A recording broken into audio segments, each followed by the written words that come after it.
ওয়াল্লাযীনা তাকাউ ফাওকাহুম ইয়াওমাল কিয়ামাহ।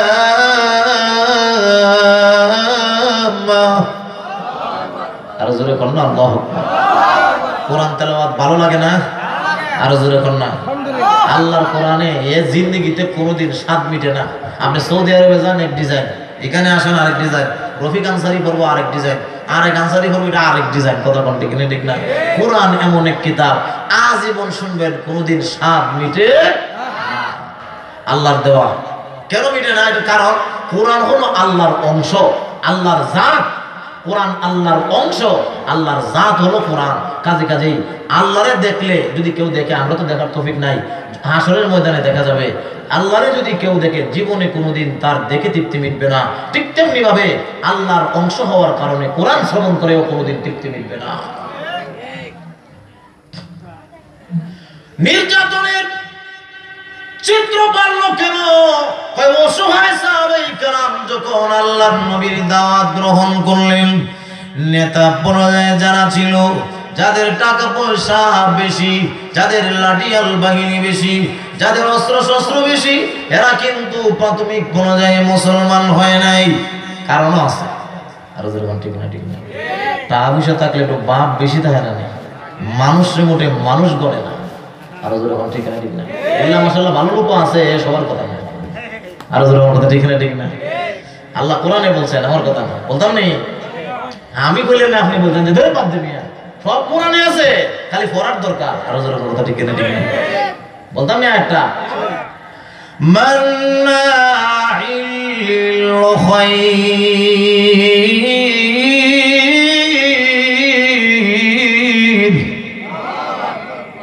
আল্লাহ বলেন কল্যাণের কাজে বাধা প্রদান করে।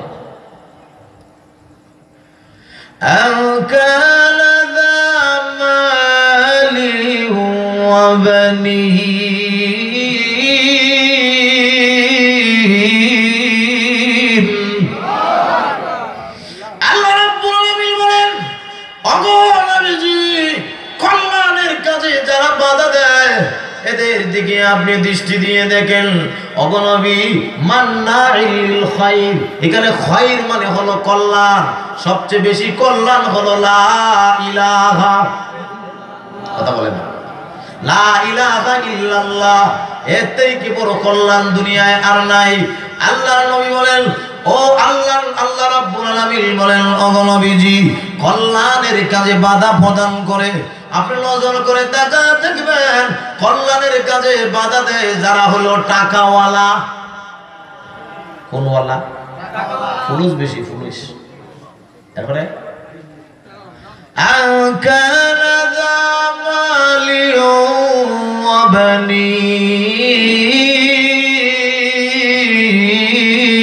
যার আওলাদ বেশি।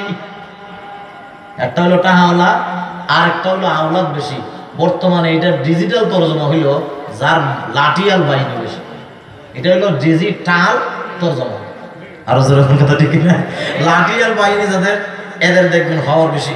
নবীর যুগেও যারা লাঠি মোটি বেশি আছিল, অর্থ সম্পদ বেশি, এরা প্রাথমিক পর্যায়ে ইসলাম গ্রহণ করে নাই। এরা নবীজিকে দেখে দেখে হাসতো আর বলতো, এই সমস্ত গুলাম দিয়া, অসহায় দিয়া, অভাবী লোক দিয়ে মুহাম্মদ ইসলাম জিন্দা করবে, এটা কিয়ামতের আগেও সম্ভব। আল্লাহ জবাবে বলে, ওয়ায়াসখারুনা মিনাল্লাযীনা আমানু والذين اتقوا فوقهم يوم القيامة।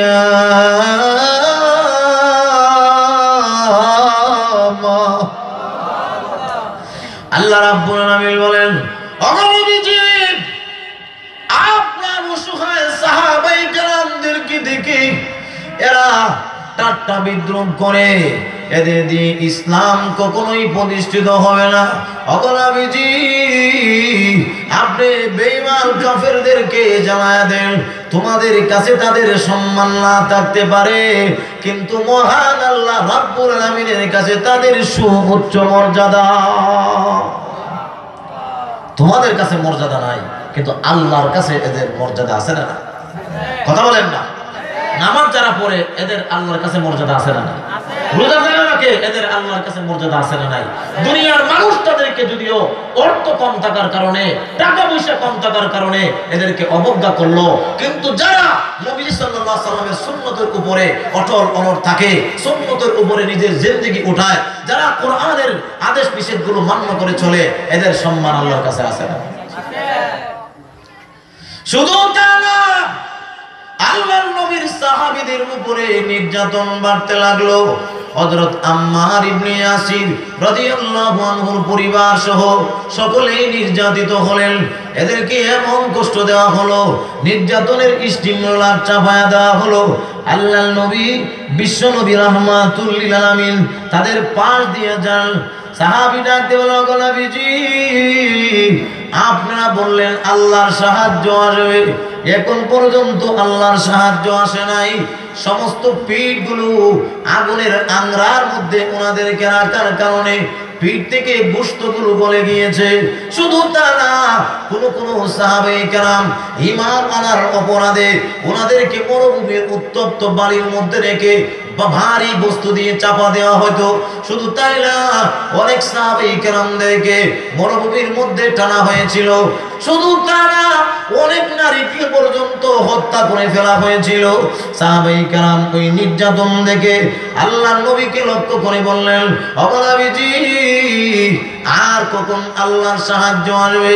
আল্লাহ রাব্বুল আলামিন নবী বলেন, ও আমার সাহাবায়ে কেরাম, এক্ষুনি তোমরা তাড়াহুড়া আরম্ভ করে দিয়েছো।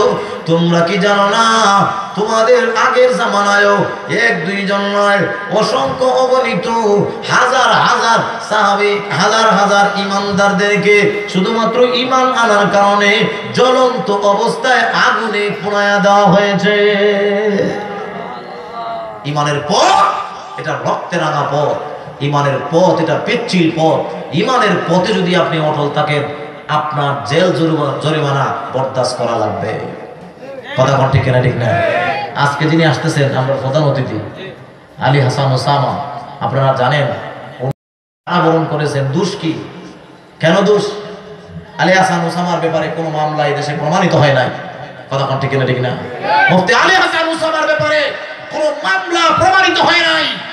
চোর ডাকাতরা ওপেন এই দেশে ঘুরে বেড়ায়, এদেরকে থানায় জেল হাজতে ঢুকায় না। কিন্তু আলেম ওলামা যারা কোরআনের দাওয়াত বাহক, কোরআনের প্রচার প্রসার যারা করে, একটাই অপরাধ, কেন তারা কোরআন প্রচার করে, এজন্য তাদেরকে জেলের কাস্টডিতে ঢুকায় দেওয়া হয়। কথা বলেন ঠিক না? ঠিক না? চলে কি চলে না? এই সমাজের অবস্থা এরকমই। আল্লাহর নবীর যুগেও এই পরিবেশ ছিল। আল্লাহর নবী তখন সান্ত্বনা দিয়ে বললেন, ও সাহাবী, আল্লাহর নুসরত যখন আসবে তখন তুমি দেখবা দলে দলে মানুষেরা মুসলমান হতে থাকবে। সুবহানাল্লাহ, জোরে বলেন আলহামদুলিল্লাহ বলেন। আল্লাহর নুসরত আসলে দলে দলে মানুষ মুসলমান হবে। আল্লাহর নুসরত যখন আসবে, আল্লাহর নবী বলেন, তখন দেখবা সারা পাহাড় থেকে হাওজরা মউত পর্যন্ত একজন নারী তার ইজ্জত, তার রূপ যৌবনের জলস নিয়ে দৌড়াবে, চলবে, হাঁটবে, কিন্তু কেউ তার দিকে বাজে নজরে তাকাবে না। শুধু তা না, আল্লাহর নবী বলেন ওই সময় এমন একটা অবস্থা হবে, আল্লাহর নবী বলেন তখন দেখা যাবে তামাম পৃথিবী জুড়ে ইসলামের পতাকা পথ পথ করে উড়বে। এমন কোন টিনের ঘর থাকবে না, এমন কোন সোনের ঘর থাকবে না, এমন কোন আমেরিকার হোয়াইট হাউস বলেন, ব্রিটেন বলেন, জার্মান, জাপান বলেন, এমনকি আপনি ইসরায়েল পর্যন্ত, যেই দেশে সবচেয়ে বেশি মুসলমানের উপরে নির্যাতিত হয়, ওই দেশে পর্যন্ত কালেমার পতাকা উড়বে। আল্লাহর নবী বলেন, ইল্লা আদখালাহুল্লাহু কালিমাতুল ইসলাম। আল্লাহর নবী বলেন, ইসলাম এমন ভাবে মানুষের ঘরের ভিতরে ঢুকে যাবে, এমন কোন জায়গা থাকবে না যেখানে ইসলামের আলো যাবে না। আল্লাহর নবী বলেন, ও সাহাবায়ে কেরাম, ধৈর্য ধরো, সবর করো, যদি ঈমানের উপরে অবিচল হতে পারো। আল্লাহর নবী হযরত আম্মার ইবনে ইয়াসিরের পরিবারদেরকে লক্ষ্য করে বললেন, ধৈর্য ধরো, সবর করো, এর ভিতরে যদি তোমাদের মরণ চলে আসে, তাহলে আমি আল্লাহর নবী তোমাদেরকে জানায়া দিলাম, তাহলে আমি নবী জানায়া দিলাম, আল্লাহর নুসরত আসার আগে যদি তোমাদের মরণ আসে, তাহলে তোমরা আল্লাহর তৈরি জান্নাতের ভিতরে ঢুকে যাবে। তোমাদের জন্য আল্লাহ জান্নাত ওয়াজিব হয়ে যাবে। সুতরাং পেরেশান হইও না, চিন্তা হইও না, চিন্তিত হইও না।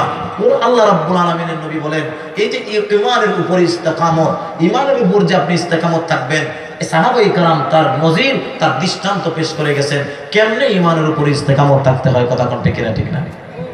আমি আপনাদেরকে হাদিস থেকে ঐতিহাসিক একটা ঘটনা বলবো, বলার পরে আমি আয়াতের বিভিন্ন বিশ্লেষণের চেষ্টা করবো ইনশাআল্লাহ, যদি সময় পেয়ে যায়। ভাইরা আমার, আল্লাহর রাসূল সাল্লাল্লাহু আলাইহি ওয়াসাল্লামের সাহাবায়ে কেরাম যারা দুনিয়ায় ছিলেন, তিনজন সাহাবী ইতিহাসের কিতাবে লিখেছে আল্লাহর নবীর তিনজন সাহাবী ছিলেন সবচেয়ে সুন্দর। একজন সাহাবীর নাম ছিল হযরত খুবাইব, আরেকজনের নাম ছিল হযরত হুযাইফা, আর আরেকজনের নাম ছিল আব্দুল্লাহ জারির আল বাজালি। কোন কোন ইতিহাসের কিতাবে লিখেছেন যে চারজন, আরেকজন ছিলেন দাহিয়াতুল কলবি। এই চারজন সাহাবী সুন্দর ছিলেন, কিন্তু আমি যে ঘটনাটা বলছি ওইখানে লিখেছে তিনজন। এই তিনজন সাহাবী কেরাম এক যুদ্ধে গিয়েছিলেন। এই যুদ্ধের ভিতরে দুইজনকে বেঈমানরা গ্রেফতার করেছে, হুযাইফা আর খুবাইবকে গ্রেফতার করে বেঈমান বাদশা হযরত হুযাইফার চেহারা দেখে, হুযাইফার চেহারা তো খুব সুন্দর দেখে সে আশ্চর্য হয়ে গিয়ে বলল, ও হুযাইফা, তুমি কোন কারণে মুহাম্মদের অনুসরণ করতে গেলে? তুমি যে সুন্দর, এত সুন্দর হইলে তোমার অনুসরণ লোকেরা করবে। মানে ফার্ম দেয়, এটা দেখো ফার্ম। কথা কোন ঠিক না ঠিক না? এবার বলে, একটা কাজ করো, যদি তুমি এই কথার স্বীকৃতি দাও যে তোমার বিনিময়ে আমরা মুহাম্মদের পাবো, এটা সম্ভব না, তারপরেও ধরে নাও, যদি তোমার বিনিময়ে তোমার নবী মুহাম্মদকে পাই আমরা, আর তার বিনিময়ে তোমাকে ছেড়ে দেই, তুমি রাজি কিনা? হযরত হুযাইফা বললেন, ও কাফিররা, আমার বিনিময়ে আল্লাহর নবীকে তোমাদের এলাকায় আবদ্ধ করে রাখবি দূরের কথা, আল্লাহর নবীর পায়ের নিচে একটা কাঁটা ফুটবে, এই কথাটাও আমি বরদাস্ত করি নাই। এই প্রস্তাবটাই আমার জন্য কষ্টের। যখন দেখলো কাজ হয় না, হযরত হুযাইফা রাদিয়াল্লাহু আনহুকে হত্যা করে ফেললো। এবার হযরত খুবাইব রাদিয়াল্লাহু আনহুকে ঈমান গ্রহণ করার জন্য বেঈমান বাদশা ডেকে বলল, রে হুযাইফা, তোমার এত সুন্দর চেহারা, তোমার চেহারা দেখে আমার মায়া লেগেছে। তুমি যদি এই কথার স্বীকৃতি দাও যে মুহাম্মদ সাল্লাল্লাহু আলাইহি ওয়াসাল্লাম, মুহাম্মদ সাল্লাল্লাহু আলাইহি ওয়াসাল্লাম কি তোমার বিনিময়ে ছেড়ে দিব, তাহলে এই কথার সাথে তুমি একমত কিনা? তাহলে তোমাকেও ছেড়ে দিব। হযরত খুবাইব রাদিয়াল্লাহু আনহু ডেকে বললেন, কাফেররা রে, এই কথায় আমি জীবনে কোনোদিন রাজি হব না। এবার আরো নির্যাতন বাড়লো, কিভাবে খুবাইবের ঈমান হরণ করা যায়। নির্ধারিত একটা জেলখানায় তাকে বন্দি করে রাখা হলো। হযরত খুবাইবকে খানা পিনা দেয় না, কোনো খাদ্য দেয় না, কোনো পানীয় দেয় না, এই অবস্থায় রেখে দিয়েছে। কিছুক্ষণ পরে আরো সাহাবায়ে কেরাম সাথে আছে, ওনাকে সহ বন্দি করেছে। যখন মাত্র খানা দেয় না, পানি দেয় না, এই অবস্থায় তাদের সামনে শুকরের গোশত আর মদ এগুলো রেখেছে, যাতে করে কিদা অবস্থায় যখন ক্লান্ত শান্ত হয়ে যাবে, যখন পেটের বুকে আর মানবে না, এমত অবস্থায় হারাম জিনিসগুলোকে জীবন ধারণ করবে। ইসলামের বিধান হলো, আপনি যদি কোনো খাদ্য খাবার না পান, আপনার যদি মরার আশঙ্কা হয়, হারাম বস্তু হইলেও যতটুকু হইলে আপনি বেঁচে থাকতে পারবেন, এতটুকু খাওয়া আপনি আমার জন্য জায়েজ। কথা বল না, এটা ইসলামের একটা বিধান। হযরত খুবাইবের সামনে খানা দেয়, খানা গ্রহণ করে না, পানীয় দেয়, পানীয় গ্রহণ করে না, লাথি মেরে সবগুলো ফেলে দিয়েছে। একজন সাহাবী বললেন, খুবাইব রে, যেহেতু দীর্ঘদিন আপনাকে খানা দেয় না, এই মুহূর্তে শুকরের গোশত হারাম হইলেও আপনার জন্য সাময়িকভাবে বেঁচে থাকা পরিমাণ খাওয়া জায়েজ আছে, তারপরেও আপনি কেন খেলেন না? হযরত খুবাইব রাদিয়াল্লাহু আনহু বলেন, তারা আমার ঈমান দেখতে চায়, তাদের উদ্দেশ্য হলো নবীর সাহাবীর ঈমান দেখতে চায়। ঈমান কত শক্ত, আমার জীবন যদিও যায় আল্লাহর কসম এই শুকরের গোশত আমি গ্রহণ করব না, এই শরাব আমি গ্রহণ করতে পারি না। এইভাবে যখন ঈমান হরণ করতে পারল না, এবার একটা নিরিবিলি কামরায় সুন্দরী রূপসী একটা নারী অর্ধ উলঙ্গ অবস্থায় এনে ওই কামরার মধ্যে রেখে দিয়েছে। ওই বেঈমানের উদ্দেশ্য হলো নারীর মাধ্যমে একটু কাবু করবে। ঠিক না? ঠিক না? দুনিয়ায় যত বেজাল আছে সব বেজাল হইল নারী নাইলে টাকা। আর কথা, নারী নাইলে টাকা দিলে দেখবেন টেবিলের নিচে যদি আপনি কোটা মারতে পারেন দেখবেন অনেক আনলিগেল কাজও সব লিগেল হয়ে যায়। কি আর কথা বল। আমার একটা প্রাইভেট গাড়ি আমি মাহফিলের সিজনে প্রত্যেকবার নেই, যেটা আমি ভাড়া নিয়ে কিনার তো তৌফিক হয়েছে না। ভাড়াটা হইল 4 মাস বা 6 মাস বয়ানের সময়ে বডি আমার খরচপত্র যাক, মালিকের এত টাকা দেবো, এইভাবে একটা চুক্তি। এবার মাঝে মধ্যে পুলিশে আটকাইলায় কথা আটকায়া একটা না একটা বাহানা বের করে, ওই তো কয় কি পিএস নাই, আবার কয় কাগজের মেয়াদ নাই, আবার কয় ড্রাইভারিং না, আবার কয় এটা আপনার স্পিড ওভার স্পিডে চালাইছে, আরো বিভিন্ন কথাবার্তা আছে। মানে এক কায়দায় খাইতো। ঠিক না? এই দেশের আইন যত গরম হয় ঘুষের পরিমাণ আরো বাড়ে। আর কথা কম, আইন যত নরম ঘুষের পরিমাণ কম। এবার আপনারা যখন ধরবে, আপনি যদি বলেন ভাই আগে তো 500 দিলেই হয়ে যেত, এখন 1000 কেন? হয় আইন গরম। আরে কথা কম, কি কয়? আইন গরম হইলে ঘুষের পরিমাণও বাড়ে। আমারে মাঝে মাঝে আটকাইয়া যে বেজালটা করে, কদিন আগে ঢাকায় ওভার স্পিডে আমার আটকাইছে, 3000 টাকা মামলা দিছে ওভার স্পিড। তো স্পিডটা কত উঠেছে ওভার স্পিডটা, বুঝছেন নি? ওনার তো কাজে ধরলে আপনার দেওয়া লাগবে, মামলা দিলে মুশকিল। যদি দিয়ে দেয়, আমাদের মালিক ভাই বলছেন, হ্যাঁ উনি তো আলহামদুলিল্লাহ গাড়ি বাড়ির মালিক, উনি জানেন ভালো আমি যে কইতেছি, এমন কায়দায় ধরে আমরা না দিয়ে আর হয় নাই। কতক্ষণ ঠিক না? ঠিক না? বাইরে আমার হয়তো টাকা আর না হয় নারী, সব ফিতনার মূল নারী অথবা টাকার মাধ্যমে অনেক সময় অনেকের ঈমান হরণ করে। আমি গত বছরে টাঙ্গাইলে মধুপুরে আমার একটা বয়ান ছিল 3 দিন ব্যাপী মাহফিলে। ওই জায়গায় যাওয়ার পর আমাকে দিনের বেলায় রাতের বেলায় বের হয়ে আসা যায় না, কারণ শালবনী এলাকায় ডাকাতের উপদ্রব বেশি। আর কথা বল। এবার আমার মাহফিল কর্তৃপক্ষরা বললো, হুজুর আপনি থেকে যান, সকাল বিকালে যাইয়েন অথবা সকালে। আমি সকালবেলায় সকালের নাস্তা করার পর আমারে ঘুরায় ঘুরায় দেখায়, হুজুর এই যে এলাকাগুলো দেখেন এরা সবাই মুসলমান ছিল, এরা এখন খ্রিস্টান হয়ে গেছে। আমি জিজ্ঞাসা করলাম কেন তারা খ্রিস্টান হয়ে গেল? ওই হুজুর এরা মুসলমানদেরকে টাকা দিয়েছে, বাড়ি দিয়েছে, মুসলমানদের চিকিৎসা ফ্রি করে দিয়েছে, আর্থিকভাবে এদেরকে সহযোগিতা করেছে, এইভাবে মুসলমানদের ঈমান তারা হরণ করেছে। এই প্রত্যেকটা মহল্লা সকলেই মুসলমান ছিল, কিন্তু এখন তারা খ্রিস্টান হয়ে গেছে। আমি ওই মহল্লায় হাঁটলাম আর আমার মনের ভিতরে ব্যথা লাগলো, আরে টাকা, এই টাকার কারণে মুসলমান আজকে ঈমান পর্যন্ত বিক্রি করে দিতেছে। আমি উকিয়া, টেকনাফ, উৎপালন ওই সমস্ত এলাকায়ও দেখেছি টাকার অভাবে খ্রিস্টান মানুষদেরকে বেঈমান বানায় ফেলতেছে। কথা কন না?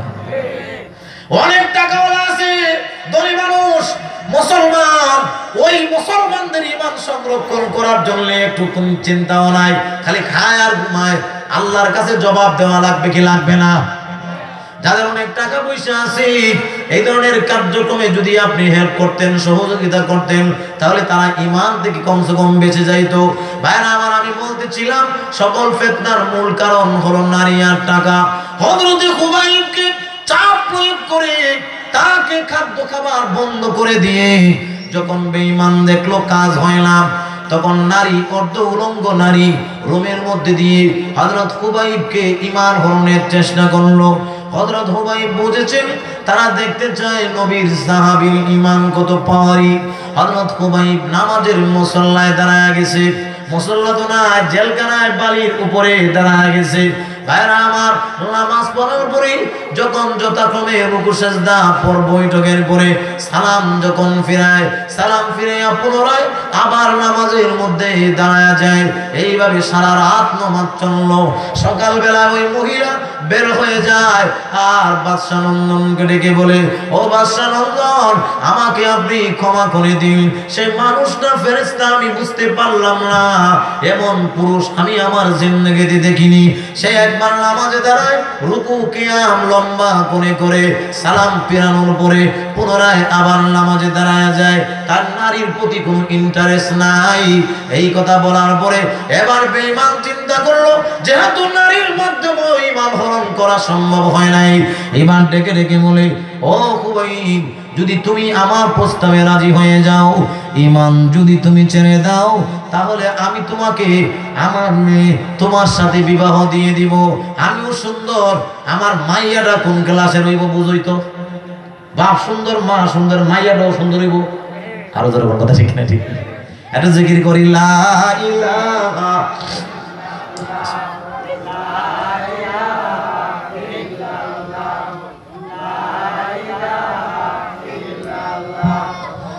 লা ইলাহা ইল্লাল্লাহ, লা ইলাহা,